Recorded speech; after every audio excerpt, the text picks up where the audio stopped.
చూస్ country delight, live better. ఇప్పుడే country delight app ని download చేసుకోండి.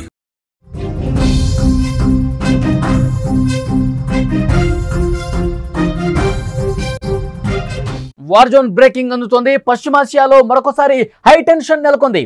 యెమెన్ ను ఇజ్రాయెల్ టార్గెట్ చేసింది. హౌతీ స్థావరాలపై గురిపెట్టింది. ఆపరేషన్ బ్లాక్ ఫ్లాగ్ పేరుతో ఎయిర్ స్ట్రైక్ చేసింది. 50 చోట్ల బాంబు దాడులు జరిగిన పరిస్థితి. 2023లో హౌతీలు స్వాధీనం చేసుకున్న గెలాక్సీ లీడర్ ఓడని ఇజ్రాయెల్ లక్ష్యం చేసుకుంది. ఓడరేబులు విద్యుత్ ప్లాంట్లపై వరుసగా అటాక్స్ చేస్తున్నటువంటి పరిస్థితి. విజువల్స్ లో దాడులకు సంబంధించిన దృశ్యం మీరు చూస్తున్నారు. పశ్చిమాసియాలో మళ్ళీ ఒక ఉద్రిక్తత కనిపిస్తోంది. హై టెన్షన్ అనేది నెలకొంది. ఇజ్రాయెల్ ఇరాన్ కాల్పుల విరమణ తర్వాత యెమెన్లోని హౌతీ లక్ష్యాలపై ఇజ్రాయెల్ మొదటిసారి దాడులు చేసిన పరిస్థితి. ఆదివారం రాత్రి నుంచి సోమవారం ఉదయం వరకు బాంబులతో వరుసగా దాడులు చేస్తోంది. ఒక బీభత్సాన్ని సృష్టించిన పరిస్థితి.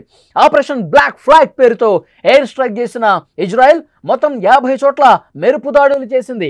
బాంబులు వేసింది. ఓడరేవులు విద్యుత్ ప్లాంట్ లక్ష్యంగా ఈ దాడులు కొనసాగాయి. ఎర్ర సముద్రం వెంబడి ఉన్న హుదైదా, రాసిసా, సైఫ్ ఓడరేవులు రాస్ కనాటిబ్ విద్యుత్ ప్లాంట్ మీద దాడి చేసింది. యెమెన్లో మిలియన్ల మందికి ఆహారం, మానవతా సాయం కోసం హుదైదా ఓడరేవు ప్రధాన ఎంట్రీ పాయింట్గా ఉంది. ఏడాది కాలంలో ఇజ్రాయెల్ పలుమార్లు ఈ పోర్టు మీద దాడికి పాల్పడింది. మే, జూన్లో ఇజ్రాయెల్ హుదైదా ఓడరేవుపై దాడులు చేస్తోంది. అంతేకాదు 2023లో హౌతీలు స్వాధీనం చేసుకున్న కార్గో షిప్ గెలాక్సీ లీడర్ను కూడా ఇజ్రాయెల్ లక్ష్యంగా చేసుకుంది. 2 ఏళ్ల కిందట హౌతీలు ఈ నౌకను స్వాధీనం చేసుకుని దానిపై రాడార్ వ్యవస్థ ఏర్పాటు చేశాయి. మరింత ఉగ్రవాద కార్యకలాపాలు పెంచేందుకు అంతర్జాతీయ సముద్ర రంగంలో ఓడలను ట్రాక్ చేయడానికి దీన్ని ఉపయోగిస్తోంది. ఇప్పుడు ఆ నౌకను ఇజ్రాయెల్ ధ్వంసం చేసేసినటువంటి పరిస్థితి ఉంది. ఆ నౌకకు సంబంధించిన దృశ్యం కూడా మీరు స్క్రీన్ మీద చూస్తున్నారు. దాడులకు ముందు హుదైదా, రాసిసా అలాగే సైఫ్ ఓడరేవుల్లోని పౌరులను ఆ ప్రాంతం మొత్తం ఖాళీ చేయాలంటూ ఇజ్రాయెల్ సైన్యం ముందే హెచ్చరికలు పంపినటువంటి పరిస్థితి. ఇజ్రాయెల్ చేసిన దాడులను హౌతీ సైన్యం నిర్ధారించింది. క్షిపణుల భీకర దాడులు చేసినట్టుగా కూడా తెలుస్తోంది. అయితే ఆ దాడులు సమర్థవంతంగా ఎదుర్కొన్నామని పేర్కొంది. యెమెన్ ఓడరేవులు, విద్యుత్ కేంద్రాలు టార్గెట్ చేసినట్టుగా చెప్తోంది. ప్రాణ నష్టం జరిగినట్టు ఇప్పటి వరకు ఆధారాలు లేవని సమాచారం వస్తుంది. 2023 అక్టోబర్లో గాజాలో హమాస్తో ఇజ్రాయెల్ యుద్ధం ప్రారంభమైనప్పటి నుంచి లెబనాన్లోని హిజ్బుల్లా మరియు యెమెన్లోని హౌతీలు పాలస్తీనియన్లకు సంఘీభావంగా ఇజ్రాయెల్ను టార్గెట్ చేస్తున్నటువంటి పరిస్థితి. ఇరాన్కు మద్దతుగా హౌతీలు ఎర్ర సముద్రంలో ఇజ్రాయెల్ వాణిజ్య మరియు సైనిక నౌకలను కూడా పదేపదంగా లక్ష్యం చేసుకున్నారు. ఈ క్రమంలోనే వారిని ఇజ్రాయెల్ టార్గెట్ చేసింది. ఇజ్రాయెల్ ప్రధానమంత్రి బెంజమిన్ నెతన్యాహు అమెరికా అధ్యక్షుడు డొనాల్డ్ ట్రంప్ను కలవటానికి వాషింగ్టన్కు వెళుతున్న సమయంలో ఈ దాడి జరగటం గమనించదగ్గ విషయం. దాడులకు సంబంధించిన దృశ్యాలు స్క్రీన్ మీద మీరు చూస్తూ ఉన్నారు, అబ్జర్వ్ చేస్తూ ఉన్నారు. హౌతీలు లక్ష్యంగా ఇజ్రాయెల్ పెద్ద ఎత్తున దాడి చేసినటువంటి పరిస్థితి.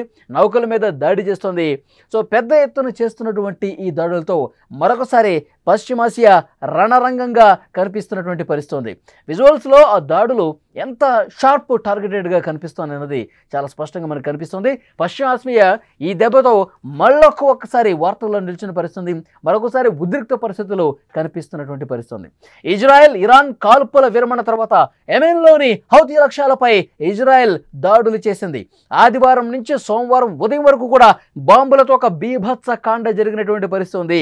ఆపరేషన్ బ్లాక్ ఫ్లాగ్ పేరుతో ఎయిర్ స్ట్రైక్ చేస్తున్న ఇజ్రాయెల్ మొత్తం 50 చోట్ల బాంబులు వేసింది. ఓడరేవులు, విద్యుత్ ప్లాంట్ లక్ష్యంగా దాడులు కొనసాగాయి.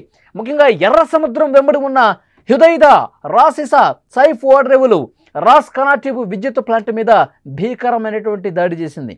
యెమెన్లో చాలామందికి అక్కడ ఆహారం, అక్కడ కొంత మానవతా సాయం కోసం ఆ ఓడరేవు ప్రధాన ఎంట్రీ పాయింట్గా ఉంది. ఏడాది కాలంలో ఇజ్రాయెల్ పలుమార్లు ఈ పోర్టుపై దాడి చేసింది. ఇక మే, జూన్లో ఇజ్రాయెల్ హుదైదాపై దాడులు చేసింది. 2023లో హౌతీలు స్వాధీనం చేసుకున్న కార్గో షిప్ గెలాక్సీ లీడర్ను కూడా ఇజ్రాయెల్ లక్ష్యంగా చేస్తుంది. విజువల్స్ మీరు చూస్తున్నారు. 2023లో హౌతీలు అక్కడ స్వాధీనం చేసుకున్నటువంటి నౌకకు సంబంధించిన దృశ్యం మీరు చూస్తున్నారు. హౌతీలు స్వాధీనం చేసుకుంటున్నటువంటి దృశ్యాలు అప్పుడు రికార్డ్ చేసినటువంటి దృశ్యాలు మీరు స్క్రీన్ మీద చూస్తున్నారు. ఇప్పుడు అదే నౌక మీద ఇజ్రాయెల్ లక్ష్యంగా చేసుకుని దాడి చేసినటువంటి పరిస్థితి. పెద్ద ఎత్తున అక్కడ భీకరమైనటువంటి దాడులు కొనసాగుతున్నాయి. రాడార్ వ్యవస్థ కూడా దాని మీద ఏర్పాటు చేసుకున్న హౌతీలు. సో దాని మీద లక్ష్యంగా చేసుకుని పెద్ద ఎత్తున కార్యకలాపాలు అక్కడ జరుగుతూ ఉన్నాయి. విజువల్స్లో చాలా స్పష్టంగా దాడులకు సంబంధించినటువంటి దృశ్యం మీరు చూస్తూ ఉన్నారు. అయితే ఆ నౌక మీద రాడార్ వ్యవస్థను ఏర్పాటు చేసుకోవడంతో పాటు ఉగ్రవాద కార్యకలాపాలు, అంతర్జాతీయ సముద్ర మార్గంలో అక్కడ ఓడలను ట్రాక్ చేయడానికి కూడా దీన్ని ఉపయోగిస్తోంది. ఆ నౌకను ప్రస్తుతం ఇజ్రాయెల్ ధ్వంసం చేసినటువంటి పరిస్థితి ఉంది. గత 2 రోజులుగా పెద్ద ఎత్తున ఒక బీభత్స కాండ మళ్ళీ కనిపిస్తోంది. దాడులకు ముందు ఆ ఓడరేవుల్లోని పౌరులను ఆ ప్రాంతం మొత్తం నుంచి కూడా ఖాళీ చేయాలని ఇజ్రాయెల్ సైన్యం హెచ్చరికలు దాడులు చేసింది. క్షిపణులు భీకర దాడులు చేసినట్టుగా సమాచారం వస్తోంది. ఆ దాడులను సమర్థవంతంగా ఎదుర్కొన్నామని పేర్కొంది. యెమెన్ ఓడరేవులు, విద్యుత్ కేంద్రాలు టార్గెట్ చేసినట్టుగా చెప్పింది. ప్రాణ నష్టం జరిగినట్టు ఇప్పటివరకు ఆధారాలు లేవని వెల్లడించింది. 2023 అక్టోబర్లో గాజాలో హమాస్తో ఇజ్రాయెల్ యుద్ధం ప్రారంభమైనప్పటి నుంచి కూడా లెబనాన్లో హిజ్బుల్ కావచ్చు, యెమెన్లోని హౌతీలు పాలస్తీన్లకు మద్దతుగా ఇజ్రాయెల్ని టార్గెట్ చేస్తున్న పరిస్థితి మనందరికీ తెలుసు. ఇరాన్కు మద్దతుగా హౌతీలు ఎర్ర సముద్రంలో వాణిజ్య సైనిక నౌకలను పదే పదే లక్ష్యంగా చేసుకున్న పరిస్థితి. ఈ క్రమంలోనే వారిని ఇజ్రాయెల్ టార్గెట్ చేసింది. ఇజ్రాయెల్ ప్రధానమంత్రి బెంజమిన్ నెతన్యాహు అమెరికా అధ్యక్షుడు డొనాల్డ్ ట్రంప్ను కలవటానికి వాషింగ్టన్కు వెళుతున్న సమయంలో ఈ దాడి జరగటం విశేషం. ఇజ్రాయెల్ ఏ రకంగా దాడి చేసినా ఇరాన్ మీద కావచ్చు, ఇలాంటి హౌతీల మీద కావచ్చు, ఎప్పుడు దాడి చేసినటువంటి సందర్భం ఉన్నా సరే దాన్ని అమెరికా అధ్యక్షుడికి చెప్తా ఉన్నాడు, అమెరికా అధ్యక్షుడికి సమాచారం ఇస్తా ఉన్నాడు. అమెరికా అధ్యక్షుడిని కలిసి పూర్తి స్థాయిలో వాళ్ళ అనుమతి కూడా తీసుకొని ఈ రకమైనటువంటి దాడులు చేస్తున్న పరిస్థితి. మొన్నటి వరకు మనం చూసాం ఇజ్రాయెల్కి, ఇరాన్కి ఎలాంటి ఉద్రిక్త పరిస్థితులు నెలకొన్నాయో మనకు తెలుసు. అసలు ఇరాన్ పెంచి పోషించింది హౌతీలను కావచ్చు, ఏవైతే లెబనాన్లు అలాగే హిజ్బుల్కి సంబంధించినటువంటి ఇలాంటి ఉగ్రవాద కార్యకలాపాలు చేసినటువంటి సైన్యానికి ఇరాన్ పెంచి పోషించి పెద్దది చేసిన పరిస్థితి. ఇజ్రాయెల్ మీద అటాక్ దింపినటువంటి పరిస్థితి. అయితే ఇజ్రాయెల్ దీన్ని ఏమాత్రం తక్కువగా తీసుకోవట్లేదు. ఎప్పటికైనా సరే వాళ్ళ నుంచి ముప్పు ఉంది అని చెప్పి భావించి ఈ రకమైనటువంటి దాడులు చేస్తున్నటువంటి పరిస్థితి. గత 2 రోజులుగా పశ్చిమాసియా మళ్ళీ ఉద్రిక్త పరిస్థితులు నెలకొన్నటువంటి సిచ్యువేషన్ మనం చూస్తున్నాం.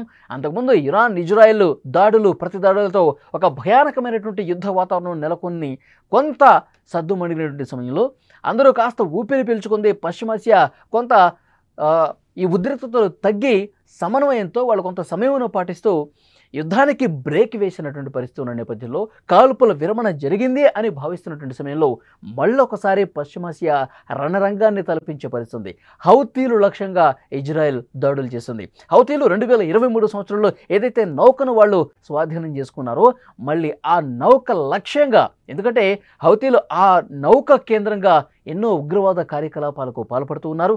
ఆ నౌక కేంద్రంగా దాని మీద ఒక రాడార్ వ్యవస్థను ఏర్పాటు చేసుకుని తన గగనతలాన్ని సురక్షితంగా ఉంచుకున్నటువంటి పరిస్థితి.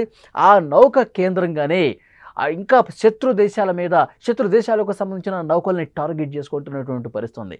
సో కాబట్టి ఏదైతే వాళ్ళు స్వాధీనం చేసుకున్న నౌక ఉందో ఆ నౌకను దెబ్బతీయాలి, ఆ నౌక మీద విరుచుకుపడాలి, దాన్ని ధ్వంసం చేస్తేనే హౌతీల ఆగడాలకు చెక్ పెట్టగలమని చెప్పి ఇజ్రాయెల్ భావించింది. 2 రోజులుగా పెద్ద ఎత్తున క్షిపణి దాడులు చేస్తోంది. నౌక లక్ష్యంగా దాడులు చేసినటువంటి పరిస్థితి. ఏదైతే నౌకను వాళ్ళు స్వాధీనం చేసుకుని కార్యకలాపాలు చేస్తున్నారో దాన్ని పూర్తిగా ధ్వంసం చేసినట్టుగా తెలుస్తోంది. ఇజ్రాయెల్ ప్రధాని బెంజమిన్ నెతన్యాహు అమెరికా అధ్యక్షుడు ట్రంప్ను కలవటానికి ముందు, వాషింగ్టన్కి వెళ్ళటానికి ముందు ఈ దాడి జరగటాన్ని గమనించాల్సినటువంటి విషయంగా చెప్పాలి.